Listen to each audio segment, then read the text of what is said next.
ये राजनीतिक बदमाश लोग हैं, इन्हें राजनीतिक गिरोह कह लो, राजनीतिक गैंगस्टर कह लो, इनको कुछ भी बोले, राजनीतिक पिछले लोगों का कदम तुम्हारी सैलरी।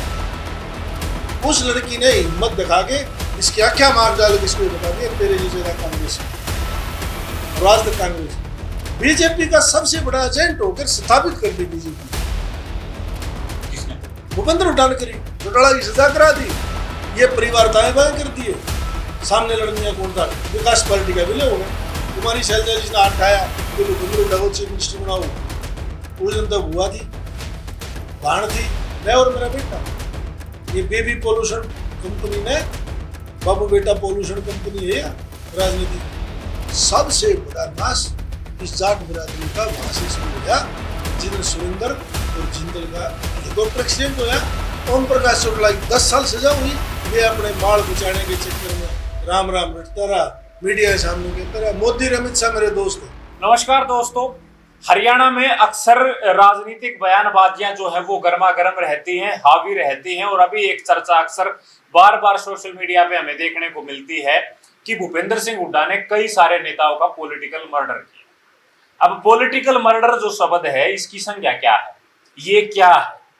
तो वो बातचीत जो है अब राजेश धनखड़ से हम करेंगे। राजेश धनखड़ इस वक्त हमारे साथ हैं और इनकी आंखों के सामने ये बताते हैं कि मेरी आंखों के सामने कई नेताओं का भूपेंद्र सिंह हुड्डा ने पॉलिटिकल मर्डर किया है। और ये नाम लेके कोट करते हैं कि भूपेंद्र सिंह हुड्डा ने किया है। किसका किया है और कैसे किया है वो इनसे हम जानेंगे। धनखड़ साहब बताइए, भूपेंद्र सिंह हुड्डा ने कैसे और किसका पॉलिटिकल मर्डर किया है? पहले तो आप सवाल ये करो कि भूपेंद्र हुड्डा को चीफ मिनिस्टर की कुर्सी पर चढ़ाने वाले नेता कौन थे?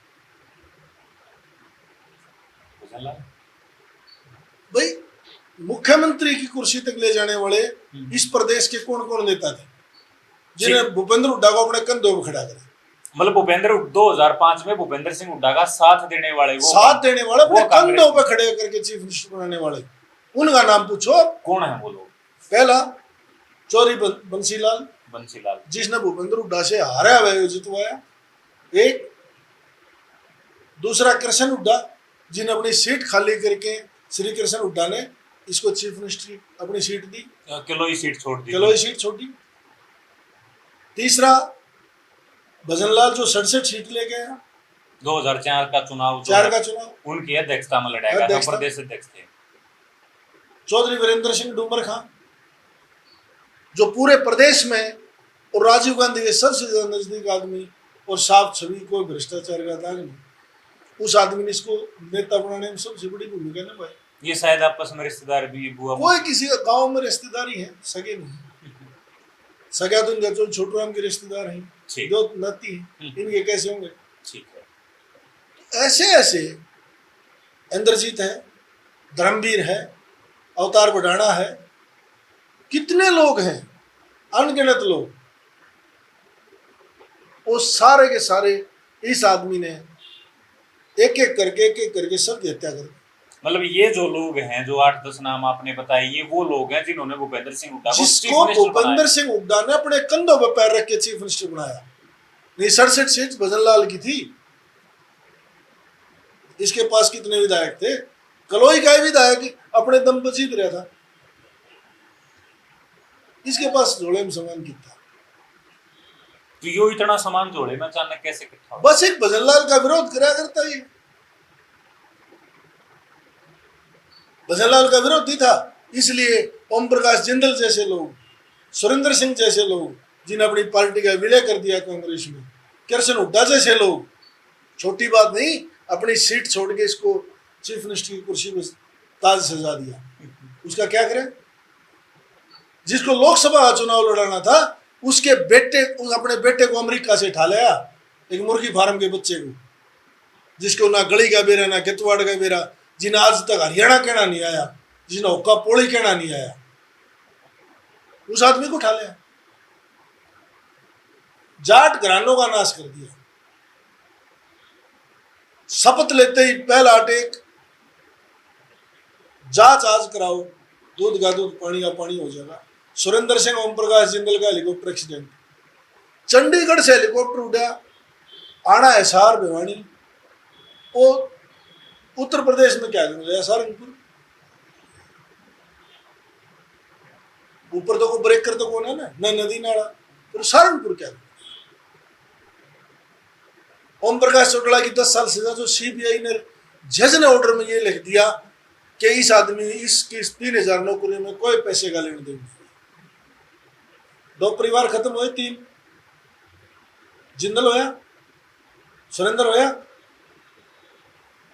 और ये भजनलाल परिवार करे उसी टाइम, ओम प्रकाश चौटाला परिवार करे, धर्मवीर को करे, धर्मवीर जो अभी भिवानी से सांसद हैं, इंद्रजीत को करे।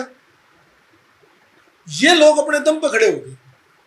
लास्ट में ये स्टेज ला दी कि किरण चौधरी की बेटी की टिकट कटवाने के लिए चंडीगढ़ मीटिंग छोड़ के भाग गया, जब मेंबर पार्लियामेंट की टिकट बट रही थी,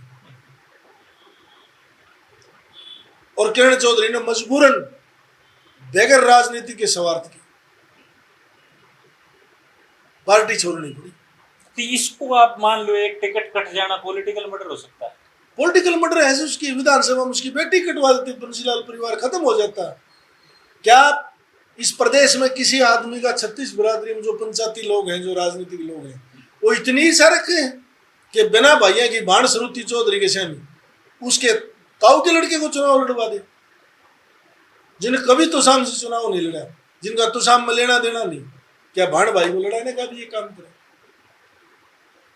भविक्षण की तरह इस प्रदेश में चीर फाड़ करके और सारी बिरादरी को खत्म कर दिया। मतलब आप बेबाक तरीके से सीधा एक क्वेश्चन मार्क लगा देते हो भूपेंद्र सिंह हुड्डा पे कि भूपेंद्र सिंह हुड्डा ने ऐसा कर दिया। नहीं, सन 66 में हरियाणा बना ना, लंबे समय तक 3 लोग चीफ मिनिस्टर रहे, देवीलाल, भजनलाल और बंसीलाल। बंसीलाल और भजनलाल ने तो जाट होते हुए गैर जाट नेता पैदा कर दिया भजनलाल को कि हम नहीं बनेंगे, तू बन जाएगा। बीजेपी का सबसे बड़ा एजेंट होकर स्थापित कर दी बीजेपी। किसने करी? भूपेंद्र हुड्डा ने करी। चौटाला की सजा करा दी, ये परिवार दाएं बाएं कर दिए, सामने लड़निया कौन था? विकास पार्टी का विलय हो गए। नहीं तो कांग्रेस हाईकमान में दम होता तो 67 सीट भजनलाल ने दी थी। 2009 में क्या आई? 40। 2019 में क्या आई? 14 में 16। अपना बेटा भी हराया, खुद भी हारा है 19 में। 2016 में जाट पूरा प्रदेश तबाह करा दिया, जाटों को बदनाम करा दिया। जब ये 10 साल चीफ मिनिस्टर था, सेंटर में सरकार थी, जब आरक्षण क्यों नहीं किया? मैगेड़ में 3 लड़के क्यों मरवाए? गोलियां थे। चीफ मिनिस्टर तो यही था ना, जो 3 लड़के मैगेड़ में गोली से मरे रेलवे लाइन पे, तो भूपेंद्र हुड्डा चीफ मिनिस्टर था, मनोहर लाल खट्टर तो नहीं था। बीजेपी की सरकार नहीं थी, चौटाला की तो नहीं थी। वो 3 लड़के क्यों मरे? वो अपने किसी जमीन पर कब्जा ले रहे थे, कि गौ हत्या में थे या और किसी केस में थे। वो अपनी बिरादरी के लिए आरक्षण मांग रहे थे, इसलिए 3 फूल से बच्चों को गोली से मरवा के नींद सुला दिया। और जिस एसपी ने गोलियां मारवाई सुभाष यादव, उसको प्रमोशन दिया। जब 10 साल में जो आदमी आरक्षण नहीं दे सका, उन्हीं प्रदेश में तो उसी दिन आग की तरफ झोंक दिया था। अच्छा, आप एक बात बताओ मुझे, आपने बार बार 2 चीजों का जिक्र किया। एक तो ये कि भाई किरण चौधरी ने स्वार्थ त्याग के ये किया, उसकी बेटे की टिकट कटवा देना। क्या टिकट काट देना पॉलिटिकल मर्डर है? मैं ये बात जानना। नहीं, राजनीतिक आदमी चुनाव नहीं लड़ेगा, राजनीतिक टिकट से हो है। इसका मतलब तो अभी जो 2024 का चुनाव हुआ, इसमें लगभग 2,500 लोगों ने टिकट के लिए आवेदन कराया था। मतलब 2600 लोग, 2600 लोगों, मतलब 2500 लोगों का। वो उस घराने तो नहीं थे ना जिसकी पहचान हो।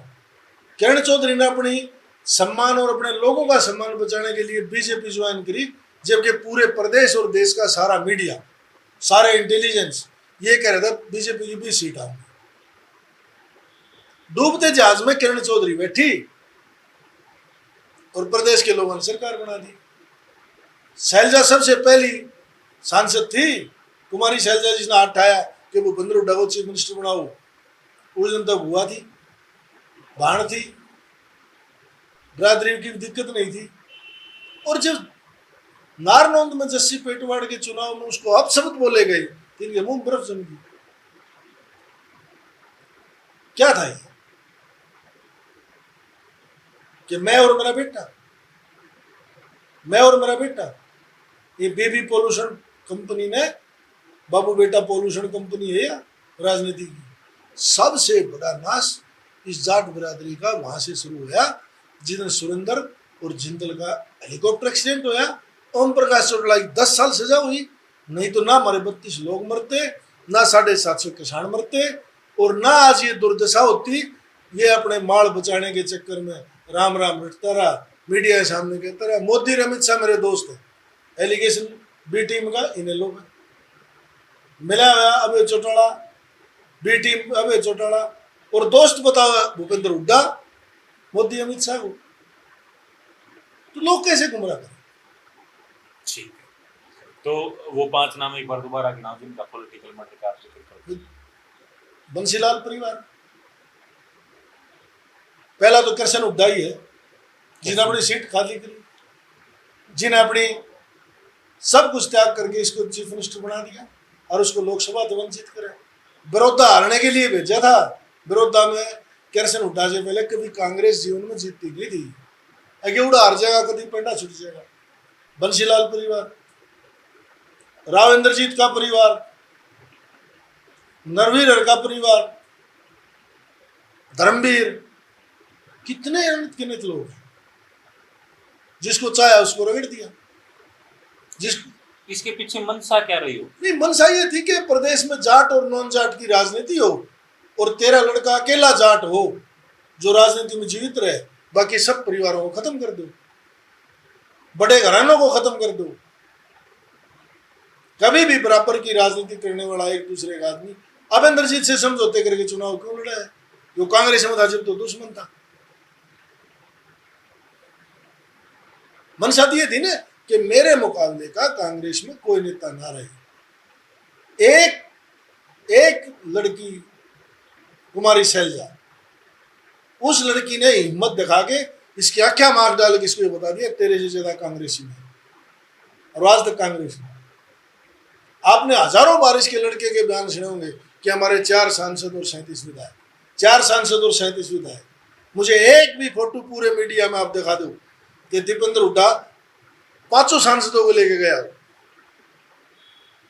चाहे चौधरी चरण सिंह यूनिवर्सिटी हिसार गए हो, चाहे और पार्लियामेंट के सामने आंदोलन करा हो, नारे लगाए हो, या और कोई लगाए हो, इनके मुंह से सिर्फ ये लग रही है कि 4 सांसद। क्यों? क्या दलित का इस प्रदेश में अधिकार नहीं है? क्या भूपेंद्र हुड्डा जो अपने आप में जाट हो, जाट तो लोग हैं जो 36 बिरादरी के लोगों ने अपना छोटा भाई मान के रखा। धनखड़ साहब, क्या आप ये कहना चाह रहे हो कि भूपेंद्र सिंह हुड्डा ने कुमारी शैलजा का भी पॉलिटिकल मर्डर करने का प्रयास, बतेरी कोशिश करी, सरसा मरवाने तक की कोशिश करी है? हम तो सरसा जानी है चुनाव में, कितनी बार दौरा करा बाप बेटा ने। अगर ये कांग्रेस के सच्चे सिपाही होते तो सरसा में जाके कुमारी शैलजा की वोट मांगते। कुमारी शैलजा तो इनका जो पाड़ा है वरुण मुलाना अम्बाड़ा से जीता। कुमारी शैलजा अपना चुनाव छोड़ के उसका प्रचार भी करके आई। क्या गए थे कोशिश सरसा? कांग्रेस का नेता नहीं है, कुछ लोगों का नेता है, गिरोह है। क्या जितेंद्र हुड्डा को पूछ लिया आज तक? कृष्ण हुड्डा के लड़के से पूछिए आज तक? बाई इलेक्शन में कृष्ण हुड्डा, हमारे तो नैतिक फर्ज है कि भाई बाप की प्रॉपर्टी बेटे की जाया। कि श्री कृष्ण हुड्डा की मृत्यु के बाद जीता हुड्डा को टिकट दिया? खत्म करने की साजिश नहीं थी क्या उस परिवार को? क्या जीता हुड्डा ने के बाप ने इनके लिए सब कुछ त्याग नहीं करा? बस इतना फर्क है, वो शरीफ है, कृष्ण हुड्डा परिवार शरीफ था। ये राजनीतिक बदमाश लोग हैं, इन्हें राजनीतिक गिरोह कह लो, राजनीतिक गैंगस्टर कह लो, इनको कुछ भी कह लो, राजनीतिक गैंगस्टर। इसलिए लोगों का कत्ल करा दिया। ठीक है, कैप्टन जैसे लोगों को बर्बाद कर दिया, किसी जाट को बढ़ने नहीं दिया। तो ये राजेश धनखड़ हैं, जिस पॉलिटिकल मर्डर की बात हो रही थी वो बात इन्होंने समझाई है, आपने समझी है, और इन्होंने कई सारे जो है गंभीर और संगीन आरोप, सनसनीखेज खुलासे जो हैं वो इस वीडियो में, इस इंटरव्यू में किए हैं, आपने सुने हैं। दर्शक अपने विवेक से काम लेंगे और इस पूरे एपिसोड के बारे में क्या सोचते हैं, क्या ये चीजें जो हुई हैं क्या वो सच हैं, या जो सारी चीजें धनखड़ साहब ने बताई है उनके बारे में आप लोग क्या सोचते हैं, वो हमें कमेंट बॉक्स में जरूर लिखें। शुक्रिया।